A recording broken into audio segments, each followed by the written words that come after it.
Assalamualaikum warahmatullahi wabarakatuh.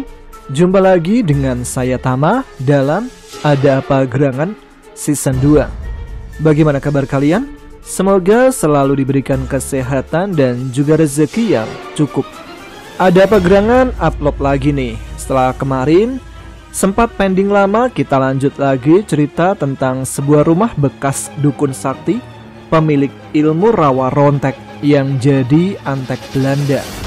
Rumah yang saat itu ditempati oleh Pak Rudi serta keluarganya rupanya menjadi ancaman bagi mereka. Sebelumnya Pak Wawan diselamatkan oleh sosok kakek-kakek ketika dikejar oleh sosok-sosok gaib penghuni rumah angker peninggalan dukun sakti tempat majikannya tinggal. Mulai dari pocong, kuntilanak, genderuwo, dan sosok tanpa kepala mengejarnya ketika sedang berjaga malam. Pak Wawan pun lari menuju perkampungan terdekat. Di sana dia bertemu seorang kakek yang sedang berjaga di pos ronda. Melihat Pak Wawan dikejar oleh setan-setan, segera kakek itu mengeluarkan sebilah keris dan mengacungkannya ke atas.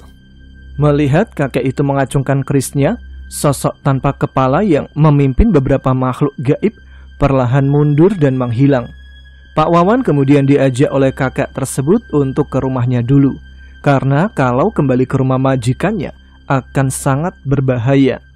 Karena menurut kakek itu, sosok tanpa kepala tersebut membutuhkan hawa murni manusia untuk mempertahankan jasadnya. Kakek yang biasa dipanggil Ki Arya itu mengaku sebenarnya sudah memperingatkan wanita yang menghuni rumah bekas dukun itu untuk pindah dan mencari tempat tinggal di dekat pemukiman saja. Namun sepertinya wanita itu butuh persetujuan suaminya. Ki Arya menjelaskan pada Pak Wawan bahwa dulu pada zaman penjajahan Belanda, rumah itu adalah rumah milik dukun sakti yang merupakan antek Belanda. Dan leluhurnya lah yang memenggal kepala dukun itu, karena dirasa sudah banyak membuat resah dengan sihir yang dimilikinya. Ki Sardi adalah nama dukun tersebut. Ki Sardi mempunyai ilmu rawa rontek yang menyebabkan dirinya sulit untuk dibunuh apabila bagian tubuhnya masih menempel pada tanah. Pak Wawan yang mendengar cerita dari Ki Arya seketika merinding. Ki Arya kemudian melanjutkan ceritanya. Nasib Ki Sardi pun berakhir di tangan leluhurnya setelah kepalanya ditebas dan segera dibungkus kain kafan yang telah dibacakan doa-doa. Sementara badan Ki Sardi dikubur di bawah pohon beringin yang berada di rumahnya. Leluhur Ki Arya lalu menyembunyikan kepala Ki Sardi yang sudah dibungkus kain itu di suatu tempat supaya tubuh Ki Sardi tidak dapat menemukannya. Hingga bertahun-tahun berlalu, dan ternyata tubuh Ki Sardi bangkit lagi karena ada seseorang yang membangkitkannya. Namun kalaupun Ki Sardi bisa bangkit lagi, saat ini dia bukanlah manusia, melainkan sudah menjadi bagian dari iblis. Ki Arya menghela nafas panjang dan sesekali menghisap rokok. Lalu kepala si dukun itu disimpan di mana, kek? Ada tempat rahasia yang bahkan jin peliharaan Ki Sardi tidak dapat menemukannya, karena leluhur kakek melindunginya dengan doa-doa kepada Sang Maha Kuasa. Ya sudah, sebaiknya kamu istirahat di sini dulu. Nanti pagi baru pulang kembali ke rumah itu. Sementara itu, di rumahnya, Sinta terbangun tengah malam dengan keringat dingin membasahi seluruh tubuhnya. Nafasnya terengah-engah setelah dia mengalami mimpi buruk. Sinta kemudian bangun dari tempat tidurnya untuk mengambil segelas air putih untuk menenangkan diri. Saat sedang minum, Sinta terkaget ketika mendengar suara langkah kaki di luar jendela kamarnya. Jantungnya berdetak kencang dan tangannya mulai mengelus pundaknya sendiri yang merinding. Sinta yang penasaran dengan suara langkah kaki di luar rumah berjalan pelan menuju jendela kamarnya. Kemudian dengan jantung berdegup tak karuan, dia memberanikan diri membuka sedikit kain penutup jendela kamarnya. Di sana Sinta melihat adiknya berjalan sendirian menuju ke arah pohon beringin besar. Melihat itu, sontak Sinta keluar dari kamarnya untuk mengejar adiknya. Ketika sudah berada di luar rumah, terlihat Adit masih berjalan menuju pohon beringin. "Dit, mau kemana?" Adit yang mendengar panggilan Sinta langsung menghentikan langkahnya. Sinta pun segera mendekati adiknya. Namun alangkah kagetnya Sinta ketika Adit menoleh, wajahnya terlihat sangat pucat dan tersenyum menyeringai. Sinta pun gemetar ketakutan. Tiba-tiba asap mengepul menyelimuti tubuh Adit dan seketika Adit berubah menjadi sosok menyeramkan. Bertubuh tinggi besar, seluruh tubuhnya dipenuhi bulu dengan taring tajam dan mata merah, dan ada 2 tanduk di kepalanya. "Sekarang sudah tidak ada lagi penghalang yang menjagamu. Nenek tuamu sudah ditangkap oleh raja kami. Sekarang seluruh keluargamu akan kami bunuh." "Apa salah keluarga kami hingga makhluk laknat seperti kalian mengusik kami?" ucap Sinta memberanikan diri. "Kesalahan keluargamu karena berani menempati rumah kami, berani membabat hutan kami. Kalian semua harus mati," ucap makhluk menyeramkan itu. Badan Sinta seperti kaku tak bisa bergerak, dan alangkah kagetnya dia ketika memalingkan wajahnya ke sekitar. Di sana telah berdiri puluhan makhluk yang sangat menyeramkan. Ada sosok pocong, kuntilanak, dan jenis makhluk menyeramkan lainnya mengelilingi Sinta. Belum hilang rasa kagetnya, tiba-tiba ada sosok kuntilanak melayang dari atas pohon beringin menuju ke hadapannya dengan wajah yang sangat menyeramkan. Rambutnya panjang sampai ke tanah, baunya busuk dan menyengat, dengan mulut robek sampai ke telinga, dan gigi runcingnya menyeringai di hadapan Sinta. Sinta hanya pasrah dan berserah diri pada Allah. "Ya Allah, aku tahu hamba-Mu ini penuh dengan dosa, ya Allah. Lindungilah hamba yang hina ini dari makhluk-makhluk laknat ini." Ketika Sinta panik, tiba-tiba muncul 2 sosok teman gaib Adit, Roman dan Sisilia, yang sepertinya ingin membantunya dari kepungan makhluk-makhluk yang ada di sana. "Makhluk jelek, lepaskan kakak kami, pergi kalian!"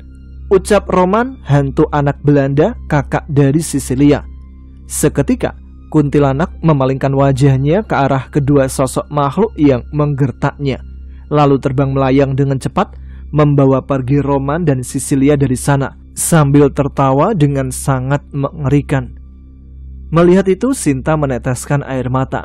Sepatah kata pun tidak bisa diucapkannya saat genderuwo dan para makhluk halus lain mendekatinya yang sudah tak berdaya. Namun ketika tangan besar genderuwo itu akan meremas tubuh mungil Sinta, tiba-tiba dia terpental dan meringis kesakitan.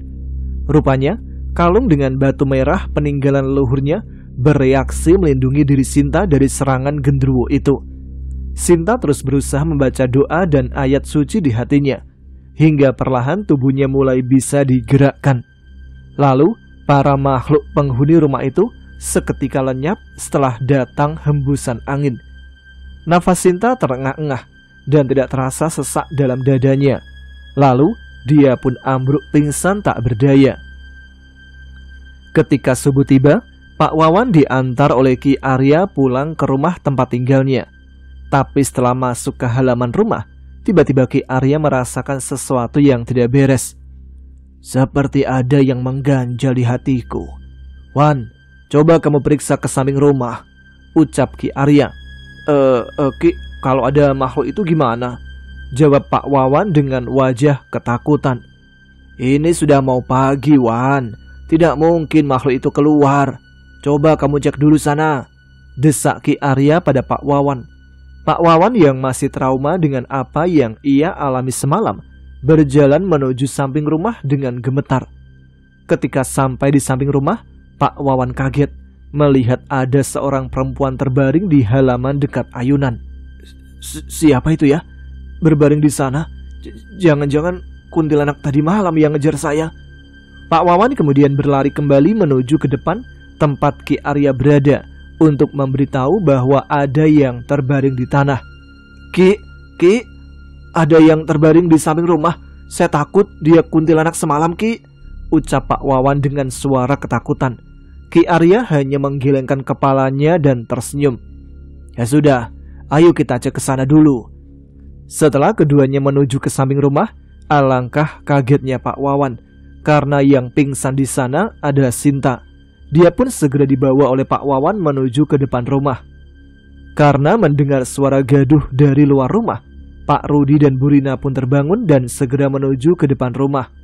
Setelah berada di luar, Pak Rudi kaget karena melihat Sinta tergeletak pingsan di bangku panjang depan rumah. "Pak Wawan, Sinta kenapa ini, Pak?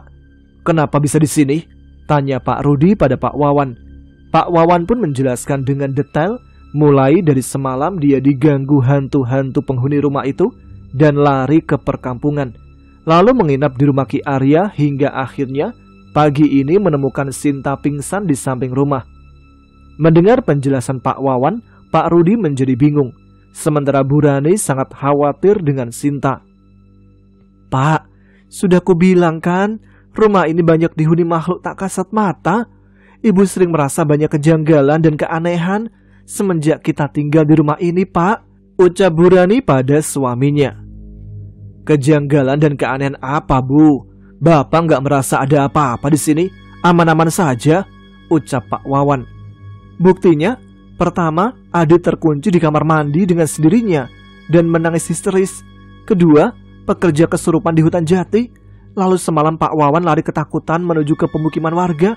Dan sekarang Sinta tergeletak pingsan di samping rumah. Sebaiknya kita pindah saja, Pak," ucap Bu Rani. Namun penjelasan dari Bu Rani sepertinya tidak digubris oleh Pak Rudi. Dia tetap tak percaya apa yang diyakini oleh istrinya, karena selama dia tinggal di rumah itu tidak mendapatkan gangguan apapun. Karena perdebatan antara Bu Rani dan Pak Rudi semakin tegang, Ki Arya mencoba menenangkan semuanya dan fokus untuk menyadarkan Sinta. Hingga akhirnya setelah dibacakan doa-doa oleh Ki Arya, Sinta pun terbangun dari pingsannya. Dalam pikiran Ki Arya sendiri, dia bertanya-tanya, kenapa tubuh Ki Sardi bisa bangkit kembali, padahal sudah lama dikubur oleh kakek buyutnya. Aneh, makhluk itu bangkit lagi. Ini pasti ada seseorang yang tahu keberadaan badan dari dukun itu hingga membangkitkannya kembali. Tapi siapa yang membangkitkannya? Karena aura dari makhluk itu bukan lagi aura manusia, melainkan setan dan jin berwujud hantu tanpa kepala, ucap Ki Arya dalam hatinya. Sinta yang masih ketakutan dan kebingungan akhirnya dibawa masuk oleh ibunya untuk beristirahat. Sementara Pak Rudi, Pak Wawan dan Ki Arya berbincang-bincang di luar. Sebaiknya Pak Rudi berhati-hati dan selalu menjaga keluarga Pak Rudi. Walau bagaimanapun, kita dengan makhluk gaib hidup berdampingan. Semua itu sudah tertera di Al-Quran, karena Allah menciptakan jin dan manusia untuk beribadah kepadanya. Kita hidup berdampingan, dan rumah ini adalah rumah terkutuk. Dulu pemiliknya adalah dukun sakti antek dari Belanda. Dukun sakti? Mendengar penjelasan Ki Arya, Pak Rudi heran, sedikit tak percaya. Ya, kakek saya yang memenggal kepala dukun itu, lalu memisahkan bagian kepala dan tubuhnya. Karena dukun itu memiliki ilmu rawa rontek, apabila menyentuh tanah akan kembali menyatu dengan tubuhnya. Kakek saya memisahkan bagian kepala dan tubuhnya. Saya yakin yang menghantui putri Bapak dan Pak Wawan adalah jin yang mewujudkan diri menjadi dukun itu, ucap Ki Arya. Walaupun Pak Rudi tak percaya dengan hal mistis, tapi dia sangat menghormati pada yang lebih tua. Jadi Pak Rudi hanya terdiam dan menundukkan kepalanya, tak membantah ucapan Ki Arya. Setelah selesai memberikan penjelasan, Ki Arya pamit pulang. Sementara Pak Rudi dan Pak Wawan kembali ke aktivitasnya masing-masing. Sepanjang jalan, Ki Arya terus memikirkan siapa di balik semua kejadian ini yang telah membangkitkan tubuh Ki Sardi dan memanggil peliharaannya hingga bisa keluar dari sarangnya. Yang ditakutkan oleh Ki Arya adalah makhluk tanpa kepala itu pasti akan meneror warga untuk mencari kepalanya. Walaupun sebenarnya makhluk tanpa kepala itu hanyalah jelmaan jin, karena tidak mungkin tubuh dukun itu masih utuh setelah puluhan tahun dikubur. Suatu hari di malam Jumat Kliwon, Ki Arya terdiam di depan rumahnya sambil terus beristighfar untuk menjaga kampungnya. Karena Ki Arya mempunyai firasat bahwa malam ini makhluk-makhluk penghuni rumah tua akan menuju ke kampungnya untuk mencari keberadaan kepala dukun sakti yang bernama Ki Sardi itu. Semoga keluarga Pak Rudi baik-baik saja. Firasatku tidak enak malam ini, ucap Ki Arya dalam hati. Sementara itu di pos kampling ada 4 orang warga yang sedang meronda sambil bermain catur. Sebut saja keempatnya bernama Udin, Tony, Sadi, dan Usep. Udin dan Usep sedang bermain catur, sedangkan Tony dan Sadi tengah asik mengobrol membahas tentang rumah tua yang kini dihuni oleh bosnya. Ton, saya sangat khawatir dengan atasan saya yang tinggal di rumah angker itu, ucap Sadi. Iya, saya juga. Pak Rudi itu orangnya sangat baik. Saya dengar-dengar sopir Pak Rudi kemarin sampai kabur ke rumah Ki Arya gara-gara dikejar setan itu, balas Tony. Ah, yang benar kamu, kata siapa? Ucap Sadi. Pak Junet melihat langsung kejadiannya malam itu. Pak Wawan berlari ketakutan seperti dikejar setan dan ditolong oleh Ki Arya. Wah, itu mah udah pasti penghuni makhluk rumah tua itu, Ton. Hi, merinding saya dengarnya. Melihat rumah tua itu saja, saya kepingin lari sekuat tenaga. Serem rumahnya. Usep yang sedang bermain catur pun ikut menyaut obrolan Tono dan Sadi. Ya jelas serem lah, kan bekas rumah dukun sakti zaman dulu. Katanya peliharaan dedemit dukun itu sangat banyak. Udah pastilah aura rumahnya terlihat sangat serem, ucap Usep. Malam semakin larut. Lolongan anjing menambah suasana di kampung itu menjadi sangat menyeramkan. Ditambah keempat warga yang berjaga di pos kampling mengobrol perihal hantu di rumah tua tersebut. Keempatnya merasa bulu kuduknya berdiri setelah mendengar lolongan anjing dan membuat mereka saling pandang karena suara lolongan anjing itu sangat menyeramkan. Ditambah malam itu adalah malam Jumat Kliwon. Kok saya jadi merinding gini ya? Ucap Sadi. Iya, sama, saya juga Ditambah ada suara lolongan anjing itu, gak seperti biasanya. Malam ini kan juga malam Jumat Kliwon, ucap Tony. Makanya, kalau penakut, jangan ngobrol masalah hantu, timpal Udin sambil tertawa. Lah Din, kayak lu berani aja, kata Sadi. Jangan bilang ya, Udin Saprudin takut sama yang begituan. Percuma tinggal lama di Banten, kata Udin sedikit sombong. Belajar ilmu Din di Banten, tanya Tony. Dagang gorengan, ikut uak, haha, ucap Udin. Sontak ketiganya langsung tertawa, hingga mereka tak menyadari ada yang ikut tertawa cekikikan dan didengar oleh Sadi dan juga Tony. Bentar, kok ada yang aneh ya waktu kita ketawa? Kayak ada suara tawa perempuan. Setelah mereka terdiam dan saling pandang, kembali suara tertawa perempuan dengan cekikikan terdengar oleh keempatnya, membuat mereka berkeringat dingin dan saling pandang ketakutan. Sumber suaranya dari atas genteng pos kampling itu. Sontak keempatnya mulai berdiri dengan pelan dan melihat bersama-sama di atas genteng pos kampling. Tapi belum sempat mereka mengecek keluar pos kampling, tiba-tiba ada rambut turun dari atas genting. Dan semakin lama semakin panjang. Mereka berempat hanya bisa memandang kaku ke arah rambut itu. Dan terdengar suara cekikikan disambut munculnya wajah kuntilanak menyeramkan turun dari atas. Mereka pun langsung lari kalang kabut meninggalkan Udin yang pingsan di pos ronda. Ke rumah Ki Arya cepat, teriak Sadi pada yang lainnya. Udin gimana tuh pingsan? Nanti aja kita minta Ki Arya buat jemput. Mereka bertiga lanjut berlari menuju rumah Ki Arya. Dan kebetulan Ki Arya sedang duduk di teras rumahnya. Dengan nafas ngos-ngosan, Tony berbicara pada Ki Arya. Ki, tolong Ki, tolong. Ada apa? Kalian berlarian ke sini. Bukannya tugas kalian jaga ronda? Tanya Ki Arya yang merasa heran. Anu Ki, ada setan Ki, kuntilanak. Si Udin pingsan kuntilanak di pos, Ki. Tenang dulu kalian, baru jelaskan yang benar. Kemudian Usep bercerita. Ketika kami jaga pos, ada kuntilanak muncul, Ki.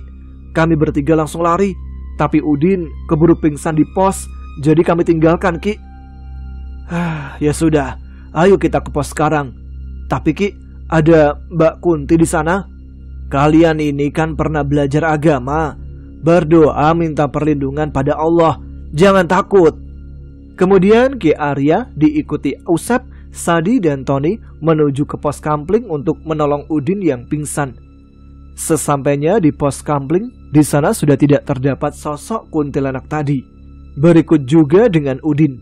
Apakah dibawa oleh sosok kuntilanak itu? Ketika sedang kebingungan dengan keberadaan Udin yang sebelumnya pingsan, dari kejauhan terdengar suara jeritan wanita. Ki, ada suara teriakan dari rumah warga, ucap Usep spontan. Sepertinya benar dugaanku. Dugaan apa, Ki? Tanya Tony.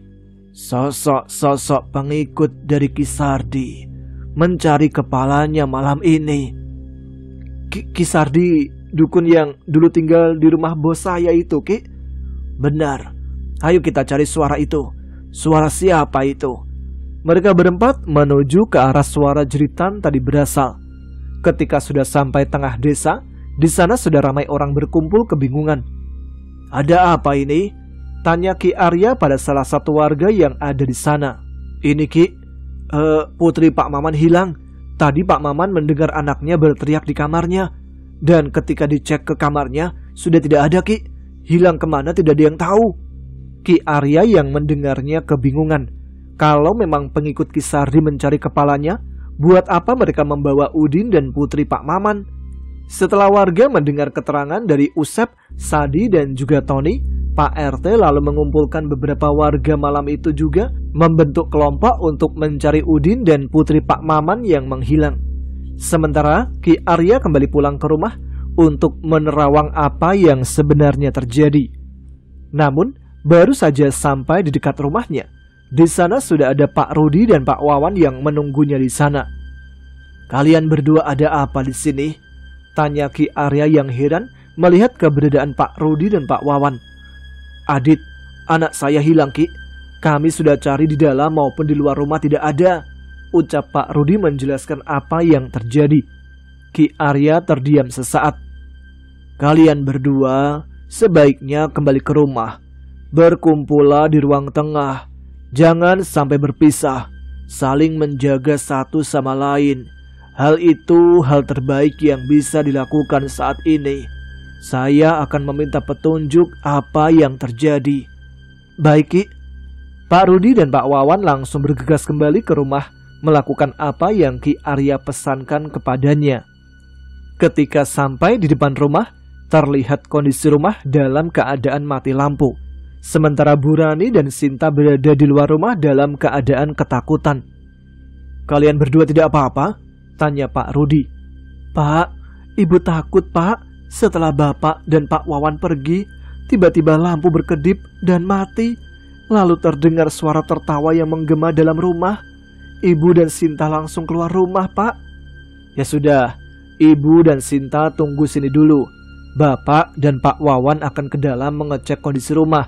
Takutnya ini perbuatan orang yang mau maling. Pak, ini sudah bukan perbuatan manusia, Pak. Kenapa Bapak nggak mau mendengarkan apa yang Ibu rasakan? Dan sekarang Adit hilang nggak tahu kemana. Bu, bukan Bapak nggak percaya, tapi kita harus kedepankan rasional dulu sebelum percaya pada hal irasional seperti hantu. Kita itu manusia diciptakan dengan akal. Bapak, Ibu, maaf. Daripada kita berdebat, mending kita periksa ke dalam dulu saja, kata Pak Wawan yang memotong perdebatan Pak Rudi dan istrinya. Sementara itu, Sinta hanya menunduk dan terdiam. Pak Rudi pun mengiyakan lalu masuk ke rumah bersama Pak Wawan untuk memeriksa. Mereka berdua berjalan perlahan ke dalam rumah sambil membawa senter sebagai penerangan. Tiba-tiba, dari arah dapur terdengar suara benda jatuh berdebum. Pak Rudi dan Pak Wawan saling pandang dan mengangguk untuk menuju ke dapur. Tapi ketika baru sampai di depan pintu dapur, terlihat dari sorot lampu senter ada sosok memakai baju serba hitam yang sedang berdiri tanpa kepala. Melihat itu barulah Pak Rudi percaya akan apa yang dibilang oleh istri dan Pak Wawan.